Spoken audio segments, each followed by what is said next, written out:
એટલે વલ્લભે કહ્યું, હવે તો બીજા તપેલામાં કાઢલા, બીજા પાત્રમાં. જો બીજા પાત્રમાં ન કાઢે તો ખૂટે નહીં. 1.25 સેર દૂધમાં 500 નાગા બાવા, ગાયો, પશુઓ, પક્ષીઓ, આટલા બધા, અને તોય કાઢવું પડ્યું બીજામાં. ત્યારે વાસુદેવ છકડાઈ ધરાઈને. તો આપણને આપણા ઘરે, આપણા માથે બિરાજતા આપણા ઠાકોરજીમાં વિશ્વાસ હોવો જોઈએ. ઘણા તો કોક આવે ને વૈષ્ણવ એટલે વિચારે, આને જમવાનું કહેશે ખૂટશે નહીં ને. હલા ભાઈ, આ વચ્ચે ઓલા 4 કીર્તની આવ્યા, બરાબર, બોમ્બે જતા હતા. હવે એ લોકો બહારનું લે ને. મેં તો હાલો, મને કહેલા બેન, મેં કીધું બે જાઓ ને મારા વાલા. 1 સેકન્ડ માટે તમને બધાને એમ થયું, બરાબર. 4 જણાએ ધરાઈને પ્રસાદ લીધો. મને લાગે ગોળના લાડવા હતા ને, ગોળના લાડવા જતા ને, એને ભજીયા. આપણે બેઠા, એ લોકો ગયા, આપણા ઠાકોરજીને કેવી સરસ વધઈ સંભળાવી. પણ 4 પ્યોર પુષ્ટિ માર્ગે એમનું કીધું દર્શન કરાવો. કારણ કે ઠાકોરજી ઉત્થાપન ભોગનો મેવો ને બધું સેન ભોગને આરોગતા હતા. અને મેં કીધું, મારા વાલા વૈષ્ણવ આવ્યા છો, શાંતિથી બધાની યારે થોડા ખેલજો ને કરજો ને. કેવી વધઈ ગાય એમણે. આમ પ્રીત્ય બંધી શ્રી વલ્લભ પદસો और નમન में આવે હો.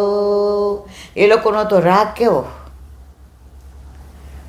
શ્રી વલ્લભ તજ અપનો ઠાકુર, કહો કોન પે જઈએ હો.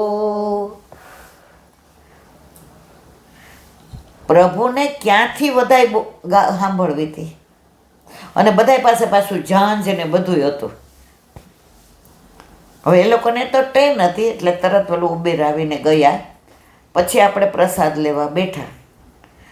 તૃપ્તિ બોલી ખરી, એ કે મમ્મી નથી બીજી વાર મેં ભજીયાનું દોયું, કે નથી બીજી વાર મેં રોટલીનો લોટ બાંધ્યો. હા, પૂરી કરી અદકીમાં પ્રભુને ધરાવી. તો એ બાકી કશુંય આપણે તો બધાએ આપણને વિશ્વાસ છે કે વૈષ્ણવ આવ્યા તો પ્રભુ પ્રસન્ન છે.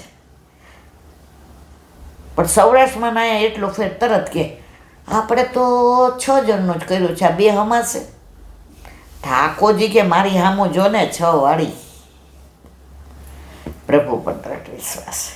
તો આ નથની બાઈ જ્યાં સુધી રહ્યા ત્યાં સુધી સંતોને પ્રસાદ, બીજું એ કે મને આવડતું નથી. અને રાધે રાધે શ્યામ મિલાદે ન એણે કુટિયા નવી કરી, એના 2 જ વસ્ત્રો. અને પહેલાં તો ચૂલા હતા, તો ગૌશાળાવાળા છાણી મોકલાવે અને ઉપલા એટલે છાણા થાપે અને રસોઈ બનાવે. અને બધાય આવતા જતા વ્રજવાસી સંતોને પ્રસાદ લેવડા. તો સૌથી મોટો મનોરથ હોય તો વૈષ્ણવને પ્રસાદ લેવડાવવાનો. 15-20 વર્ષ પહેલાં મથુરા ટ્રેનમાં જવાનું હતું. ટ્રેન રાતના 12 વાગે આવવાની હતી, મોડી પડી. હવે તમે નહોતા ત્યારે, તમે તો પ્રેસ ચાલુ હતું એટલે પહેલાં નહોતા. હવે અમે તો 11:30 પહોંચી ગયા. હવે બધાય કે શું કરીએ, એટલે એક વૈષ્ણવ કહે કે આપણે બધા ભેગા થઈને મથુરા વયા જઈએ. તો એક માજી કહે કે મથુરાનો ચાલો ગોકુળ વયા જઈએ. હવે બપોરે બધાએ વહેલો પ્રસાદ લઈ લીધો હતો એટલે સાંજે બધાને ભાઈ, એટલે એક ભણેલો ગણેલો હશે 50-55 માણસ, એ કે મારે અહીંયા થોડાક બધા વ્રજવાસીને જમાડવા છે. એટલે 15-20 વર્ષ કે 10-12, મને બહુ વર્ષ યાદ નથી. તો એ ઓલાને શું કહે ખબર છે? એ કે 20 રૂપિયામાં જેટલા પૂરી શાક આવે ને એટલા એ કે તું આ 25 જણને જમાડ. એ કે ભાઈ 20માં આ લોકોને પેટમાં, આ છોકરાઓ બધાને 4-4, 5-5 પૂરી જોઈએ, ઘણાય જમાડે છે. એ કે ઓલા તેલમાં બનાવો ને, એ કે અહીંયા તેલમાં નહીં બને. હા, ત્યારે આ બધા ઘીમાં બનાવતા હતા અને આ વ્રજવાસી તેલમાં ખાશે નહીં. મેં બરાબર સાંભળ્યું હતું. એ કે ના 20 રૂપિયામાં જ બનાવી દે. હવે પરાકાષ્ઠા ઓલાય ના પાડી. એ કે તું 20 દેજે, બાકી ભલે ખાઈ. કે પછી બધાએ ધરાઈને ખાધું. ઓલાએ 20 રૂપિયા દેખ્યા દીધા તો ઓલો કે જા તારે જ્યાં દાન કરવું હોય ત્યાં દેજે, આ તો અમારા તરફથી છે કે. એટલે ઘણા આવાયું હોય તેલવાળું ખવડાવીને પૂન લેવાનું. વ્રજવાસીઓ તો જે અરોગતા હોય ને, થોડું કરો ને ક્યાં કહે છે કે વધુ કરો. લીલી પરિક્રમામાં હાંડો બને ને એ તમારે, જો તમારે નસીબ હોય ને કોઈક વાર મળે પ્રસાદ, ચાખવા જેવું હોય. પહેલાં તો આ લોકો કોઈ તેલમાં ખાતા જ નહીં. હવેની મને નથી ખબર, આ તો બધી 25, 30 કે 40 વર્ષ પહેલાંની વાત છે. ઘણી એવી આમ પ્રસંગો યાદ આવે કે લોકોને પુણ્ય ઓલા આના જેવું થયું. સત્યનારાયણની કથા કરાવે ને તો અહીંયા આપણે ઓલા કરિયાણાવાળીની દુકાન છે, તો પહેલાં તો આકાશને પિન્ટુ બોન્ટુ બધાય નાના હતા. એટલે હું જ કરિયાણું લેવા જાય, હું જ શાક લેવા, તમે તો પ્રેસ એવો આખો દિવસ અને કાઇનેટિક લઈને દોડું. તો હું સાંભળું ઘણી વાર, એ કે ભાઈ સોપારી છે? એ કે હા કઈ? એટલે કે પૂજાની. તો આપણે તો પ્યોર વૈષ્ણવ, એટલે હું એમ કીધું સારું પૂજાની કાંઈ બીજું જુદું આમ તેમ. એટલે એ ગયા, એટલે મેં બધું લિસ્ટ આપ્યું. મેં મારા ઘરે મોકલાવી દેજો ને મારે જે. અને એ ઓળખતા હતા કે બેન પોસ્ટમાં છે ને, કોઈનું કામ હોય તો આપણે કરી દઈએ. મેં તો પૂજાની. મને કે બેન રહેવા દો તમારે કામનું. મેં ના ના, મને કે ઓલી સોપારી માનો કે 5 રૂપિયાની આવતી હોય ને, 8 આના, એ મેં મને કે એ જ બધા આ લઈ જાય પૂજાની. મેં તો કામમાં શું આવે? મને કે એ નામ જ શું છે બેનાનું? પૂજાની. આ ધર્મ નથી, આ પાખંડ છે. પ્રસાદિયા પેડા થોડું કરો પણ પ્રભુને ગમે એવું કરો. અને આ બધી વલ્લભને 500 વર્ષ પહેલાં ખબર હતી કે મારો વૈષ્ણવ ક્યાંય પૂજા કરાવાય નહીં જાય, કંઈ નહીં. મારો વૈષ્ણવ એના માથે એવા ઠાકોરજી પધરાવી દઉં કે એને ક્યાંય પૂજા નહીં, એને રોજ સેવા, રોજ થાળ ધરાવ, સરાવ અને તું લે. એટલે ખોટું ધરાવીએ શું કામ? ખાવાનું જ પછી આપણે. લાંબો કેટલો મારા વલ્લભનો વિચાર કે આને દોડાદોડી ન કરવી પડે. શરૂઆતમાં ઠાકોરજી પુષ્ટ કરાવવાનું કીધું ને, એટલે આમ 7:30 ઓફિસને, છોકરાઓને ટિફિન ભરવાને, અરે બાપરે, અને પૈસા ન હોય એટલે કામવાળા ન હોય કાંઈ. મેં કીધું આ બધાય મને હલવાડી દેશે. જે કે આપણે એલા બેન દૂધ મિશ્રી કાંઈ ન કરતા, જારેજી ભરવાનું, 20 મિનિટ થાય. એટલી બીક લાગતી હતી. ઠાકોરજી કે હું ભયનો ભગાડનારનો કાળનો કાળ છું. 2 મહિનામાં તો બધું હરખું કરી દીધું.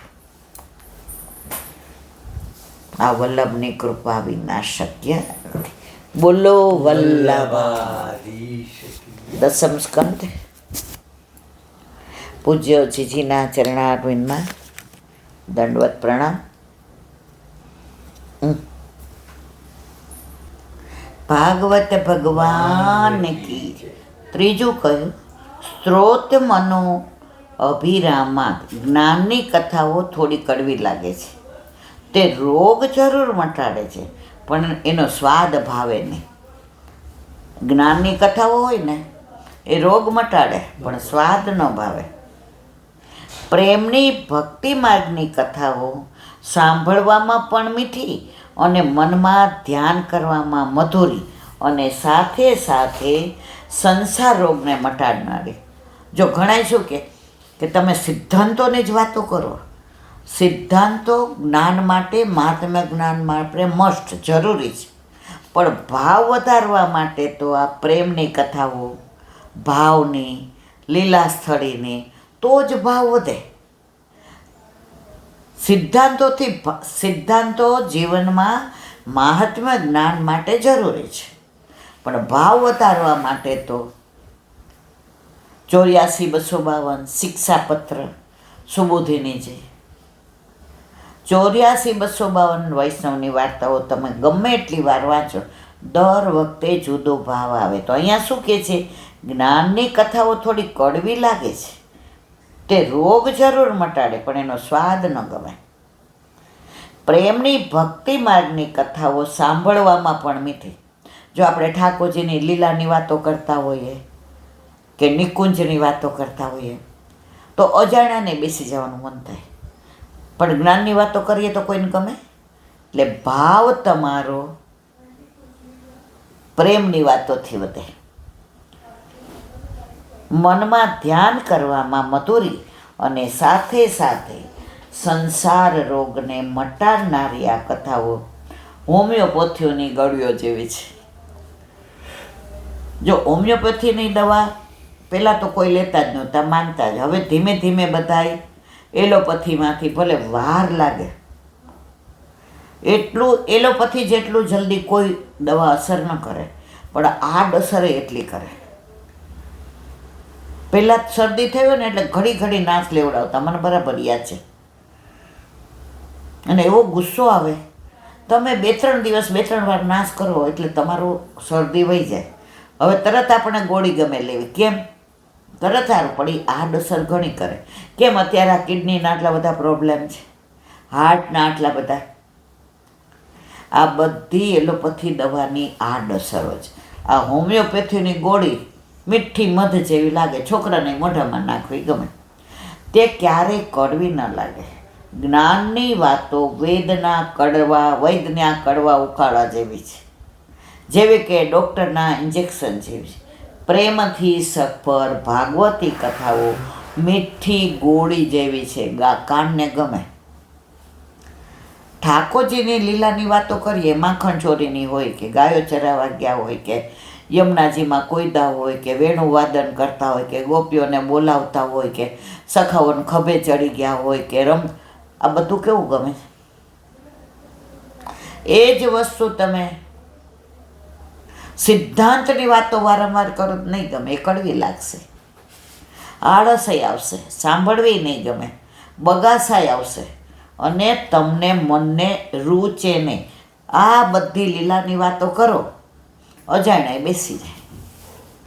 પરીક્ષિત રાજા આટલું બોલતા અટકતા હતા. સુખદેવજી વિચારતા હતા કે રાજા કાનને ગમે એવી તો જગતમાં ઘણી વાતો, તારા કાનને તો એ જ ગમશે જ્યાં તારું મન ભમતું હશે.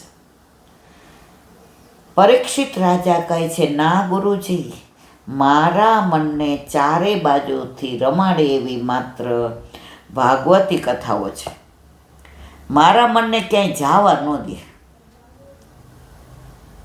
શરૂઆતમાં સત્સંગ બધા કરતા ને ત્યારે પરાણે ઘરમાં બેસાડે, કાકા આજે મને આંખ દુખે છે ને બેબી આજે બેસાય એવું નથી ને, તો મને નહોતું ગમતું. મને બહુ એવું થતું કે બધાને રમવાનું ને મારે બેસવાનું. પણ પછી એ વાર્તાને કાકા એના સહજ ઓલાની અંદર સમજાવે ને, તો ઓલા સ્કૂલમાં આપણે વાર્તાઓ સાંભળતા હોય ને તો આપણે કાનુડાની વાર્તામાં મજા આવે. તો કે છે, સંસારની કથાઓ મનને એક જ ભાગમાં રમાડે છે તો તેને ડૂબાડે પણ છે, જ્યારે ભગવત કથાઓ મનને અહર્નિશ રમાડે છે, કદી ડૂબાડતી નથી. સંસારની વાતો કદાચ આજે ગમતી હોય પણ તે કાયમ માટે નહીં ગમે. આપણે યુવાન હતા અને આપણા છોકરાઓને આપણે બધી વાતો કરતા તો ગમતી હતી. અત્યારે આપણી ઉંમર થઈ, બધાના ઘરની વાત છે, એક માટેની નથી. હવે આપણા છોકરાઓ અત્યારે ગાડીમાં ફરતા હોય ને વાડી વજીપા હોય ને બંગલા હોય, અને આપણે એમને આપણા સ્ટ્રગલની વાત કરીએ કે ભાઈ અમે એક રૂમમાં રહેતા હતા, ચાલીમાં રહેતા હતા, સાયકલ ઉપર ડબલમાં જતા હતા, ફ્રીજ નહોતું તો 4-4 દિવસનું શાક કાલુપુરથી લઈ આવતા હતા કે ભાઈ આજે સસ્તું પડે, કામવાળા રાખ્યા નહોતા કોઈ દી, સવારે 4:30 ઉઠીને નહીં સાંભળે એ લોકોનું મોઢું બગડી જશે, નથી ગમતું એ લોકોને. એટલે અહીંયા શું કહે છે કે સંસારની વાતો કદાચ આજે ગમતી હોય ત્યારે એ લોકોને ગમતી હતી, ત્યારે આપણા પર ડિપેન્ડેબલ હતા. હવે આપણા ઉપર નથી, સમય બદલાયો, સંજોગ બદલાયા, એટલે હવે આપણે ગમીએ છીએ એટલું જ અગત્યનું છે. ઘણા તો નહીં ગમતા તો વૃદ્ધાશ્રમમાં મૂકી આવે. તો જે પહેલાં ગમતી હોય અત્યારે ગમે એવું. જો જે કહ્યું હતું વચનામૃતમાં કે ઘરમાં તમે જ્યારે કંઈ પણ ખોટું થતું હોય ને તમે સલાહ ન માગે તોય જો તમે માનો કે દેવા ગયા, સમજાયો, મોઢું બગડી ગયું એટલે આપણે રૂમમાં પાછા, પછી એમ થાય કે હારું આનામાં આટલી ખોટ જશે, આપણે કંઈ ભાઈ સમજ, અત્યારે આ તમારો જમાનો છે, તમારું એ બધું ગયું, જે કે એ પછી 2 વાર પછી 3જી વાર આપણે સમજી જવાય, કરવું હોય કરો. તો અહીંયા શું કહે છે કે આજે ગમતી હોય પણ એ કાયમ માટે ન ગવાય. પરંતુ શ્રી ભાગવતની કથા જેમ જેમ સાંભળીએ તેમ તેમ વધારે ગમવા લાગે છે. દુનિયાની કથા વારંવાર સાંભળવાથી કંટાળો. જો આપણા છોકરાને આપણે વારંવાર કહીએ ગમે, મોઢું તો બગડી જાય પણ મોબાઈલમાં જો જાણે આપણી વાત નથી સાંભળતા. એટલે ત્યારે આપણે સમજી જવાય કે હવે આજે સચિન તેંડુલકરે કેટલા બધા રેકોર્ડ બ્રેક કર્યા. હવે ઘણીવાર જોવા જતો હોય અને કોઈ ભૂલ કરે તો એ મેદાનમાં દોડી જાય છે, એ આમ નહીં, આ બેટા આમ પકડ. એવા મોટા તેંડુલકર નહીં, ઓલા ના પડે, એ રમત ચાલુ જ વચ્ચે નહીં. તો આપણે હવે રમી લીધું, જે રેકોર્ડ કરવાના હતા એ કરી લીધા. હવે એ 0 ઉપર આઉટ થાય કે સેન્ચુરી મારે, આપણે પ્રેક્ષક બનાય, આપણે બોલાય નહીં. અત્યારે તકલીફ ક્યાં થાય છે, આપણે દોડી જાય છે મેદાનમાં. મારો દીકરો એ આવું કરે તો એને ખબર પડે છે આમાં કેટલી ખોટ જાય. બસ આવી ગયા, લ્યો દોડો મેદાનમાં, હાથ પકડીને ઓલા કે સર, ઓલા તો સર કે આ તો એમ કે શાંતિ રાખો.